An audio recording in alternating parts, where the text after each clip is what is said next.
हिंदू धर्म के रहस्यमयी और अद्वितीय ग्रंथों में राहु और केतु की कथा का विशेष उल्लेख मिलता है। यह कथा न केवल हमें सृष्टि के गूढ़ रहस्यों से परिचित कराती है, बल्कि यह भी सिखाती है कि कैसे कर्म, छल, रहस्य, न्याय और भगवान की लीला मानव जीवन और ब्रह्मांड को प्रभावित करती है। यह कहानी समुद्र मंथन की पृष्ठभूमि से जुड़ी है, जो देवता और असुरों के बीच एक अनोखी घटना थी। आइए इस अद्भुत कथा को विस्तार से जानते हैं। एक बार की बात है, जब असुरों के राजा बलि ने अपनी शक्ति से स्वर्ग पर अधिकार कर लिया। देवता हार गए और स्वर्ग से निष्कासित कर दिए गए। असुरों के अत्याचार बढ़ते ही जा रहे थे। परेशान होकर देवताओं के राजा इंद्र ने भगवान विष्णु से सहायता मांगी।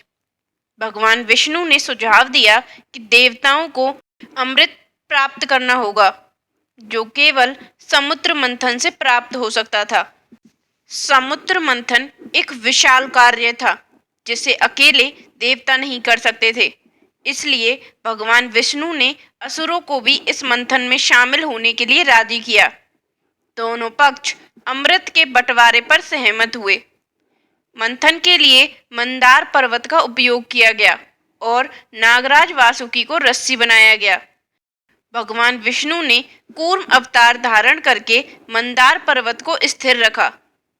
मंथन के दौरान अनेक अद्भुत वस्तुएं और व्यक्तित्व उत्पन्न हुए। इनमें लक्ष्मी, कौस्तुभमणि, कल्पवृक्ष, कामधेनु, हलाहल विष और अंत में अमृत कलश शामिल थे। जब मंथन प्रारंभ हुआ, तब सबसे पहले निकले विष का रंग इतना भयानक था कि उससे सभी देवता और दानव भयभीत हो गए। भगवान शिव ने उस विष को पी लिया, परंतु उसका प्रभाव उनके कंठ में ही रह गया, जिससे उन्हें नीलकंठ कहा जाने लगा। जैसे ही अमृत कलश प्रकट हुआ, देवताओं और असुरों के बीच इसे पानी की होड़ मच गई। जैसे ही अमृत प्राप्त हुआ, असुरों ने इसे अपने अधिकार में ले लिया। देवताओं ने भगवान विष्णु से सहायता मांगी। भगवान विष्णु ने मोहिनी रूप का धारण किया, जो इतनी सुंदर थी कि असुर मोहित हो गए। मोहिनी ने कहा, मैं अमृत को बांटूंगी, लेकिन मेरी शर्तें माननी होंगी। असुर सहमत हो गए। मोहिनी ने चालाकी से अमृत को पहले देवताओं में बांटना शुरू किया। असुरों में से एक स्वरभानु नामक असुर अत्यंत चतुर और चालाक था। जब भगवान विष्णु ने मोहिनी रूप धारण कर अमृत का वितरण करना शुरू किया, तो उन्होंने इसे बड़ी चतुराई से देवताओं को दिया।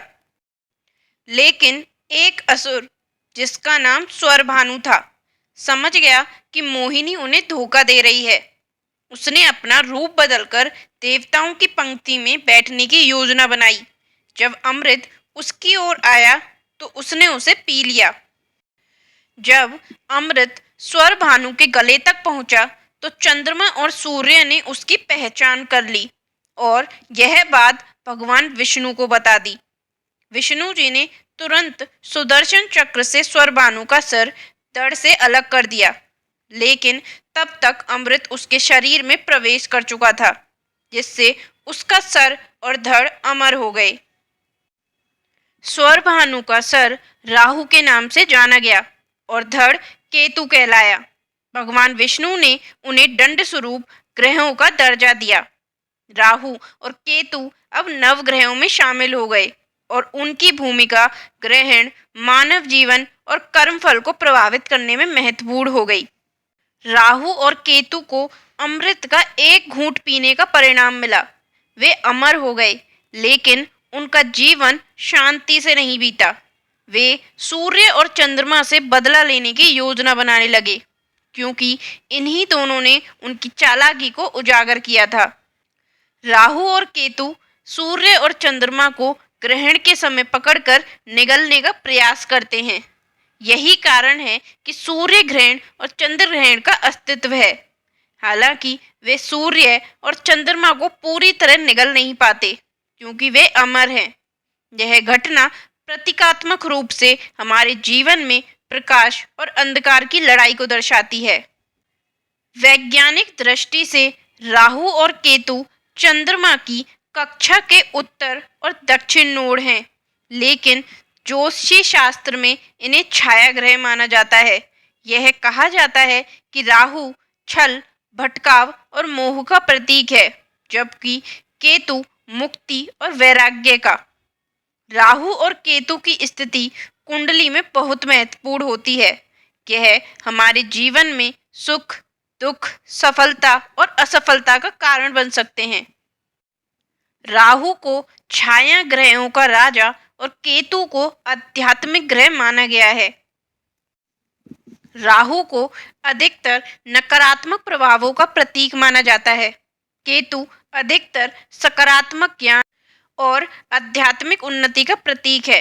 इसलिए राहु और केतु के बीच का संबंध एक समानता के रूप में देखा जा सकता है, जो जीवन के दोनों पहलुओं को दर्शाते हैं, भौतिक और आध्यात्मिक। राहु और केतु का महत्व। हिंदू ज्योतिषी में राहु और केतु का बड़ा महत्व है।